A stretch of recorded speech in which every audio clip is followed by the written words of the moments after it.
Salam sejahtera dan selamat datang kepada rakan-rakan yang baru serta selamat kembali kepada rakan-rakan yang telah biasa menonton video-video saya. Pada hari ini saya akan perkenalkan satu website yang boleh memudahkan kerja guru-guru memberi lembaran kerja ataupun tugasan dalam bentuk image seperti JPEG, PNG, GIF, PDF ataupun Docs files. Sebelum menyatakan objektif video ini kepada rakan-rakan guru yang baru berkunjung ke channel saya, jangan lupa untuk subscribe dan like video ini. Setelah menonton video ini, rakan-rakan guru akan dapat mempelajari bagaimana untuk create worksheet, apakah bentuk-bentuk soalan yang boleh dibuat dan bagaimana share ke Google Classroom. Sebelum menyatakan website tersebut, mari kita layari intro video ini terlebih dahulu.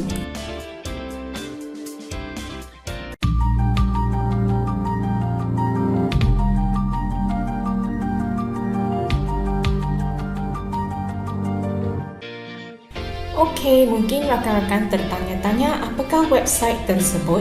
Jadi di Google Search Engine, typekan di sini teachermade.com, teachermade.com dan tekan enter. Okey, ini adalah websitenya TeacherMade di mana ia boleh convert ke semua lembaran kerja kepada bentuk digital.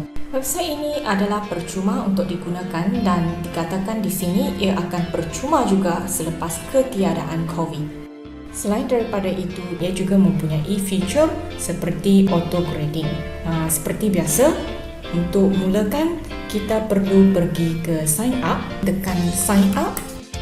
Di sini kita perlu typekan email address yang ingin digunakan. Selepas itu, typekan password. Okey, kemudian kita perlu typekan password sekali lagi. Setelah selesai, tekan pada butang biru register. Kemudian satu confirmation email akan dihantar ke alamat email yang digunakan untuk pendaftaran tadi. Jadi, kita perlu ke email untuk mengesahkannya. Di sini saya akan tambahkan satu lagi tab untuk ke akaun Gmail saya supaya rakan-rakan dapat melihat email yang dihantarkan oleh TeacherMade. Okey, di sini terdapat email yang dihantarkan oleh TeacherMade yang memang cepat jika kita ada internet yang stabil. Kita bolehlah klik pada email tersebut. Okey, ini adalah isi kandungan email daripada TeacherMade. Kita akan diberi satu link, jadi kita klik pada link itu untuk confirmation atau sahkannya. Klik pada butang biru confirm. Kemudian paparan ini akan muncul dan kita perlu sign in dengan email yang didaftarkan dan password yang digunakan tadi. Kita juga boleh pilih Remember Me untuk memudahkan proses sign in pada masa akan datang. Seterusnya, klik sign in. Sekarang ini kita berada dalam paparan My Worksheets. Sekiranya guru-guru tidak pernah lagi create worksheets, maka ianya adalah kosong seperti ini. Ini adalah akaun baru saya, maka ianya kosong. Mari kita create lembaran kerja ataupun worksheets. Mula-mula pergi ke Get Started. Di paparan ini kita boleh berikan tajuk worksheet ataupun lembaran kerja. Katakan saya typekan trial and error. Kemudian dalam deskripsi saya typekan types of questions. Sebelum klik create worksheet, kita perlu klik pada kotak drag and drop supaya kita boleh masukkan lembaran kerja yang ingin dipilih. Rakan-rakan guru perlu tahu di mana lembaran kerja tersebut disimpan di dalam komputer. Di sini saya telah pun simpan dalam satu folder dan saya akan pilih lembaran kerja ini. Jadi klik padanya dan klik open. Okey, jadi lembaran kerja yang dipilih tadi akan keluar di sini. Kena tunggu sebentar ya. Okey, PDF yang saya pilih tadi mempunyai beberapa muka surat lembaran kerja. Jadi di sini ia akan paparkan ke semua muka surat tersebut. Di sini boleh pilih muka surat yang dikehendaki. Katakan saya ingin pilih semua muka surat tersebut. Jadi saya hanya perlu klik pada 6 muka surat tersebut seperti begini. Kemudian klik pada create worksheet. Di tempat edit worksheet ini, kita boleh jadikan bentuk-bentuk soalan dalam lembaran kerja ini interaktif ataupun dalam kata lain boleh tukarkannya jadi digital di mana pelajar boleh menjawab dalam lembaran kerja ini. Okey, kita boleh lihat contoh soalan yang boleh dibentuk di tab Insert. Apabila kita klik pada Insert, terdapat senarai soalan yang boleh dibentuk. Contoh soalan yang boleh dijadikan interaktif dalam bentuk digital ialah short answer. Untuk short answer ini, pelajar hanya boleh menjawab dalam sebaris ataupun satu perkataan sebab ia adalah jawapan pendek sahaja. Kemudian terdapat bentuk soalan drop down open answer. Okey, untuk open answer pula, pelajar boleh memberikan jawapan yang panjang dan rakan-rakan guru boleh buat setting dari auto grading kepada manual grading di mana rakan-rakan guru boleh buat semakan secara manual. Selepas itu terdapat juga soalan dalam bentuk matching true or false, MCQ. Okey, untuk MCQ ini, ia mempunyai beberapa pilihan sama ada 2 choices ataupun lebih. Kemudian ada juga checkboxes, hotspot dan ada juga bentuk soalan dalam matematik. Seterusnya untuk teks, ia digunakan apabila rakan-rakan guru ingin menaik arahan dalam lembaran kerja. Image pula untuk memasukkan gambar ataupun gambar raja berkenaan. Kemudian yang akhir sekali, color block atau eraser ini pula digunakan apabila rakan guru hendak sembunyikan perkataan-perkataan tertentu ataupun gambar-gambar tertentu yang telah berada di dalam lembaran kerja yang asal. Okey, sekarang tanpa melengahkan masa, mari kita buat secara bersama. Okey, dalam lembaran kerja ini ada soalan MCQ, tetapi MCQ ini adalah secara horizontal. Jadi kita bolehlah ke tab Insert untuk carikan multiple choice ataupun pergi terus ke ikon multiple choice yang berada di baris kedua iaitu di bawah tab. Klik padanya dan pilih 3 choices sebab ada 3 pilihan jawapan. Sejurus kemudian cursor akan jadi plus sign, ada simbol tambah ya. Selepas tu cikgu-cikgu boleh klik dan tarik cursor tersebut ke bawah jika MCQ dalam barisan vertikal ataupun tarik ke kanan jika MCQ tersebut melintang ataupun horizontal seperti yang dalam lembaran kerja ini. Setelah adjust kedudukan petak MCQ tersebut, cikgu bolehlah double klik dalam petak tersebut untuk edit markah yang ingin diberikan. Secara default ialah 1 poin bagi setiap soalan. Sekiranya telah siap setting, jangan lupa tekan butang biru Save Changes. Jika dilihat terdapat perkataan yang tersembunyi di belakang petak MCQ, maka cikgu boleh tik pada checkbox transparent yang berada di atas sebelah kanan. Oleh itu, tulisan yang berada di belakang petak MCQ tersebut akan dapat dilihat. Sebelum ke soalan yang seterusnya, jangan lupa klik pada jawapan ya.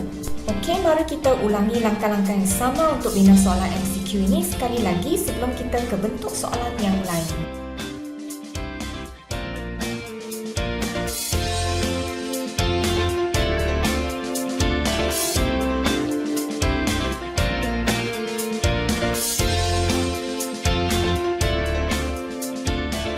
Okey, sekarang mari kita ke short answer question atau jawapan pendek.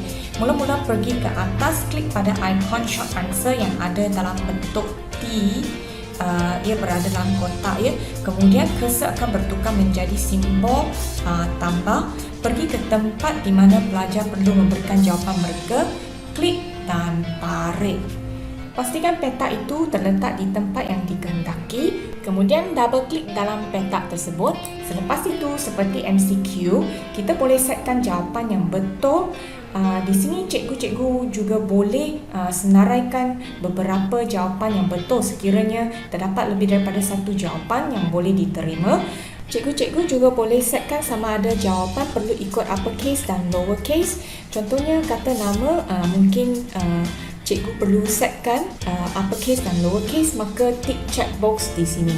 Okey, apabila dah siap setting, cikgu-cikgu boleh pergi ke Save Changes dan klik butang yang berwarna biru Save Changes. Okey, kini kita akan beralih ke bentuk soalan matching ya. Untuk soalan matching, kita perlu pilih ikon yang mempunyai 2 arrow yang kelihatan seperti X ya.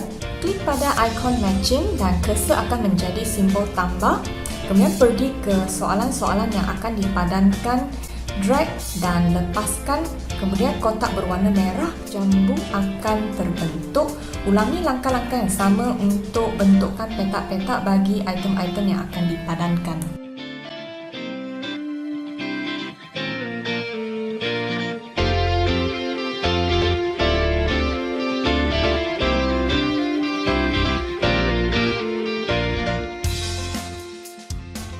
Okey, contoh ya, katakan dah siap sediakan semua petak-petak untuk item-item padanan.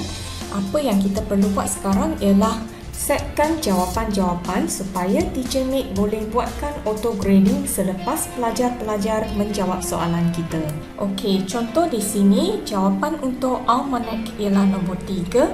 Jadi tekan butang shift dan klik pada petak almanac dan kemudian klik pada petak yang dibentuk pada item ketiga di sebelah kanan.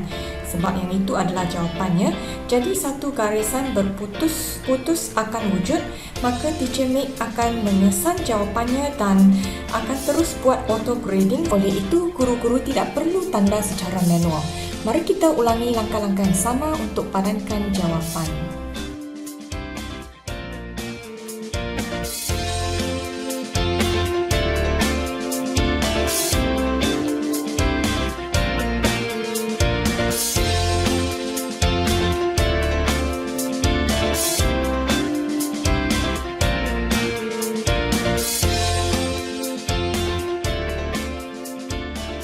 Okey rakan-rakan, setelah siap soalan matching, mari kita cuba color block atau eraser. Okey, mari kita pergi ke ikon ini, color block or eraser. Klik padanya dan seperti biasa cursor akan menjadi plus sign-nya. So, cikgu-cikgu boleh block atau sembunyikan arahan asal yang terdapat pada lembaran kerja. Okey, contohnya di sini pada muka surat ini saya hendak block arahan ini ataupun lembaran kerja ini, jadi saya klik dan tarik. Okey, sekiranya saya ingin penuhkan satu muka surat ini, saya cuma perlu pergi ke tepinya, kemudian tarik untuk tutup ke semua muka surat ni ya. Okey, alright. Setelah itu, mari kita cuba pula insert image ke dalam petak ini. Pergi ke ikon image, klik padanya, kemudian cursor akan bertukar jadi plus sign. Klik pada tempat di mana rakan guru-guru inginkan image itu dalam lembaran kerja. Klik kemudian drag bergantung pada size yang dikehendaki. Okey. Contohnya di sini saya hendakkan size begitu besar. Lepas tu lepaskan. Kemudian akan keluar satu pop-up window, choose an image in the gallery. So, pergi klik pada butang add. Kemudian ia akan bawa ke PC cikgu-cikgu. Jadi, cikgu-cikgu perlu tahu di mana simpannya file tersebut ataupun image tersebut. Okey, contohnya saya nak ambil image ini, jadi saya klik padanya, kemudian pergi ke open. Okay, so image itu akan wujud di sini. Jadi saya perlu klik saja pada image tersebut dan ia akan wujud dalam petak yang disediakan tadi. Selepas itu mungkin cikgu nak letakkan arahan ya. So cikgu boleh pergi ke T ini, huruf T, teks untuk letakkan arahan. Okey, mungkin arahan di atas ini.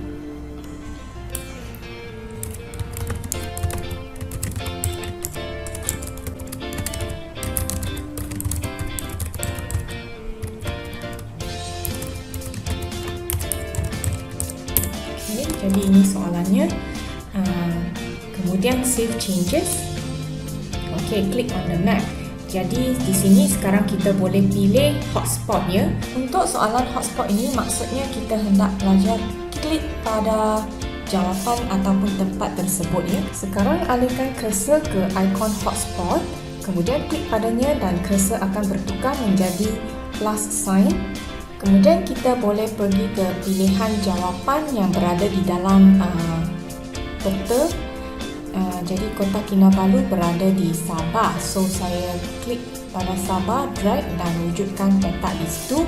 Kemudian double klik dalam petak tersebut dan akan keluar satu pop-up window to score points. So to score points, student perlu klik pada hotspot ini. So saya klik pada yang pilihan pertama, kemudian save changes. Okey, sekali lagi saya pergi ke ikon hotspot dan kali ini saya klik pada tempat Sarawak ya. Jadi Kota Kinabalu tidak berada di Sarawak. So ini adalah distractor. Kemudian saya klik pada petak wujud pop-up window. So yang ini, the student should leave this hotspot unclicked. So saya klik pada yang itu, save changes. Selepas itu, jom kita cuba pula bagaimana untuk menggunakan open-ended question ya. So kita perlu pergi ke ikon P ini, open answer. Kemudian klik pada tempat di mana cikgu hendak pelajar tulis, okey, ataupun sebesar mana bergantung ya. Kemudian double klik pada petak ini, kita boleh letakkan starter text ya. I am proud. Malaysian because. Okay, so pelajar akan sambung ya ayat ini. So save changes. Okay, kemudian cikgu ingin berikan arahan, boleh pergi ke T ya. T untuk arahan, tambahkan teks di sini. Okay, arahan dia. Double klik, kemudian type di sini, edit text. Why are you proud to be Malaysian?